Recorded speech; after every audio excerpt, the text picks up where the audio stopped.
selamat pagi pemirsa, apa kabar Anda di hari ini?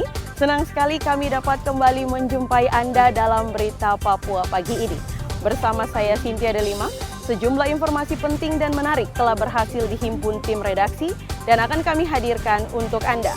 Berikut 3 di antaranya.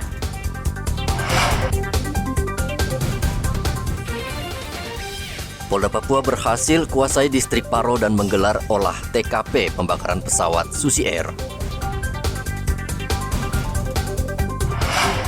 Polres Jayapura Kota menangkap seorang pencuri 19 motor di kota Jayapura.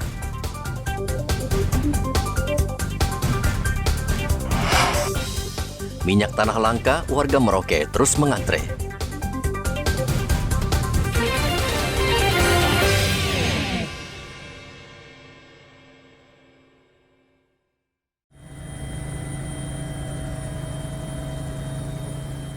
Aparat gabungan Satgas Damai Kartens Kamis kemarin tiba di lokasi pembakaran pesawat Susi Air di lapangan terbang distrik Paro, Kabupaten Duga.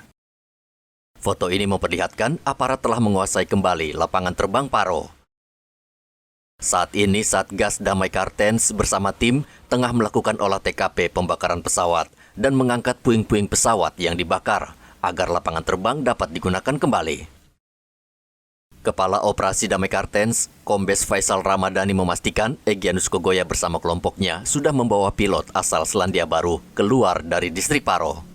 Kita hampir 2 hari 1 malam di sana, masyarakat sudah kosong, tidak ada masyarakat. Kemudian hasil olah TKP kita sudah selesai melaksanakan olah TKP, kemudian kita lakukan pembersihan juga di runway Bandara Paro.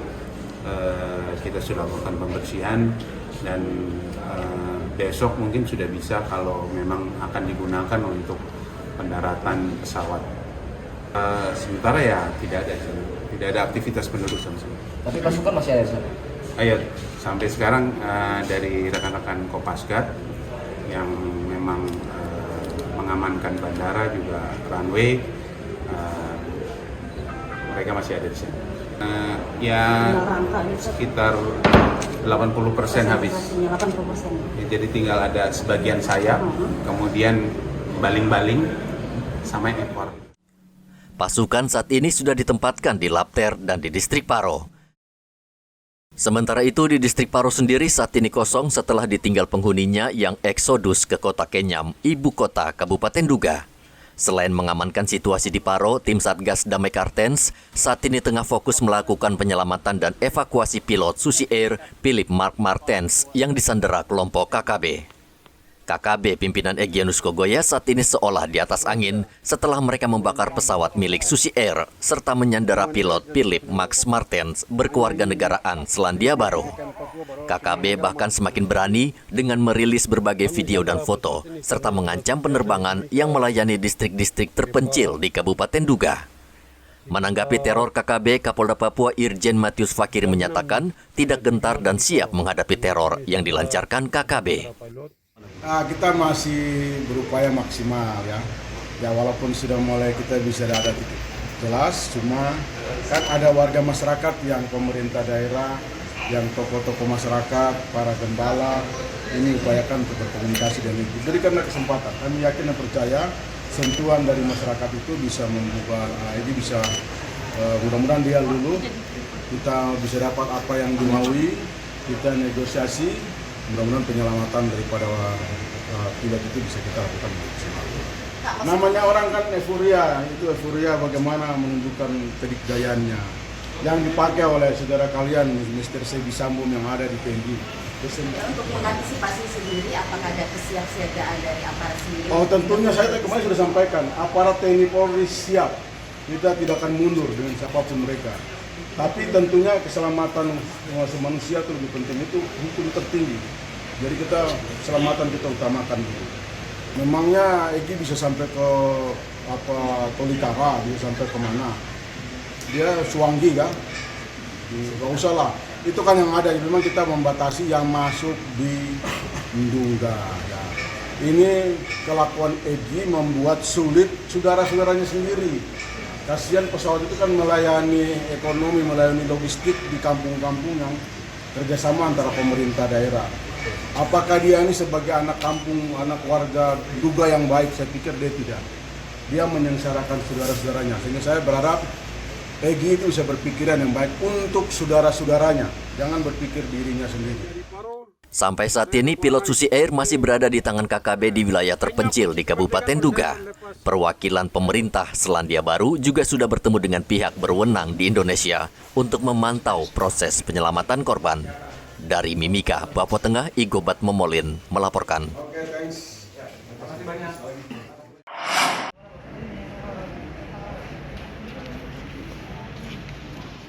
Tim Resmob Numbai Polresta Jayapura menangkap seorang residivis bernama Louis Loti yang kerap mencuri sepeda motor dengan modus berpura-pura sebagai anggota Polri. Pelaku mengincar anak-anak remaja dan berpura-pura melakukan razia lalu membawa sepeda motor korban. Tercatat ada 19 sepeda motor yang berhasil digondol pelaku. Pelaku sendiri sudah 6 kali keluar masuk penjara dengan kasus yang sama. Dan sepeda motor hasil penipuannya dijual ke wilayah Kabupaten Sarmi dengan harga 2 hingga 3 juta rupiah per motor. Ya, yang bersangkutan menyetop kendaraan dan mengaku dari, salah satunya dia mengaku dari anggota polisi bahwa motor ini ada kesalahan, ya, atau pengemudi ini ada melakukan kesalahan dalam berlalu lintas. Ya, karena pengemudi mungkin percaya sehingga motor itu diberikan yang katanya akan dibawa kantor polisi. Tapi setelah dicek kantor polisi, motor ini tidak pernah sampai kantor. Atau yang kedua, seolah-olah motor ini pernah, pengemudi ini melakukan terkait dengan mungkin laka lantas. Ya, dia mengaku sebagai korban atau keluarga korban. Ya, karena pengendara itu percaya, kendaraan itu diberikan, ya, kemudian dibawa kabur. Dan terkait dengan pencurian, ya, dia lihat apabila yang ada kunci di kendaraan tersebut, yang bersangkutan akan tentunya melarikan kendaraan tersebut. Ya, ini modus yang dilakukan yang bersangkutan. Sementara salah satu warga pemilik motor, Clara, mengucapkan terima kasih kepada Polresta Jayapura yang telah berhasil mengembalikan motor yang dicuri pada Desember 2022 lalu. Saya kehilangan motor Beat Street dan sejak Desember 2022. Terima kasih untuk Polresta Jayapura yang sudah membantu kami untuk menemukan motor-motor ini. Tentunya Tuhan memberkati. Kemudian untuk yang mencuri, jangan terlalu bertahun apa. Nanti takutnya dia keluar curi lagi pulang. Pelaku dijerat dengan ancaman hukuman minimal 6 tahun penjara dan hingga kini pelaku masih mendekam di sel tahanan Polresta Jayapura. Dari kota Jayapura, Papua, Hendra melaporkan.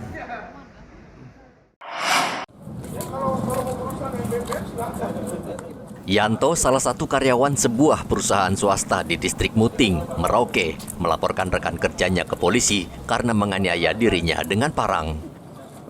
Akibatnya korban mengalami luka pada bagian punggung. Korban mengatakan saat itu pelaku dalam keadaan mabuk masuk ke dalam aula perusahaan yang saat itu sedang digelar pertemuan. Pelaku kemudian berteriak dan memerintahkan pertemuan antara karyawan dan pimpinan perusahaan dihentikan. Pihak keamanan sempat mengamankan pelaku, namun ia kembali lagi dengan membawa parang. Korban sempat berusaha melerai, namun justru ia menjadi sasaran.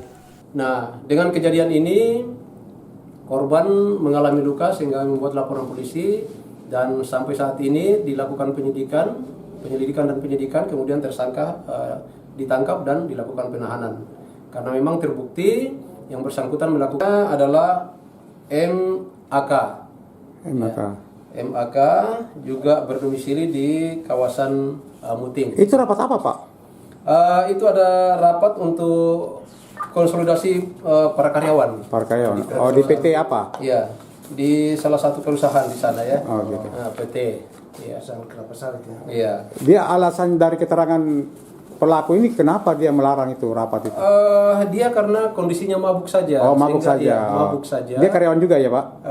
Iya. Jadi dia juga karyawan lepas. Ya, lepas. Oke. Polisi kini menahan MK di Mapolres Merauke untuk mempertanggungjawabkan perbuatannya. Muhammad Ridwan melaporkan dari Merauke, Papua Selatan.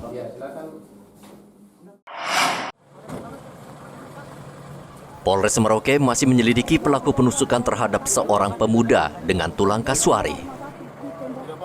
Korban Rabu lalu ditemukan tergeletak di jalan dengan sejumlah luka di tangan dan punggung.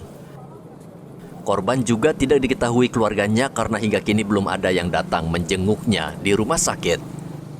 Nah, diduga korban ini ditusuk dengan benda tajam atau benda runcing ya, sehingga sempat mengeluarkan darah.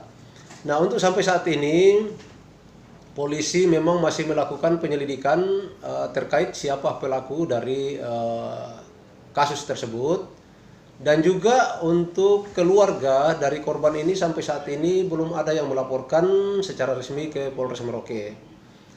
Mengingat korban ini ditemukan juga tidak ada identitas sama sekali, ya, baik berupa KTP atau surat-surat lainnya yang ditemukan tidak ada, kosong, sehingga yang bersangkutan masih dalam perawatan di rumah sakit. Nah, kemudian untuk polisi tetap melakukan penyelidikan, ya, mencari tahu keluarga di mana dan juga akan kita penyelidikannya terhadap pelaku yang diduga melakukan tindak pidana tersebut. Tulang kasuari yang digunakan pelaku untuk menikam korban diduga mengandung racun yang kini sudah menyebar ke seluruh tubuhnya. Saat ini korban masih dirawat intensif di Rumah Sakit Merauke. Polisi menghimbau jika ada sanak saudara yang mengenal korban agar segera melapor. Muhammad Ridwan melaporkan dari Merauke, Papua Selatan.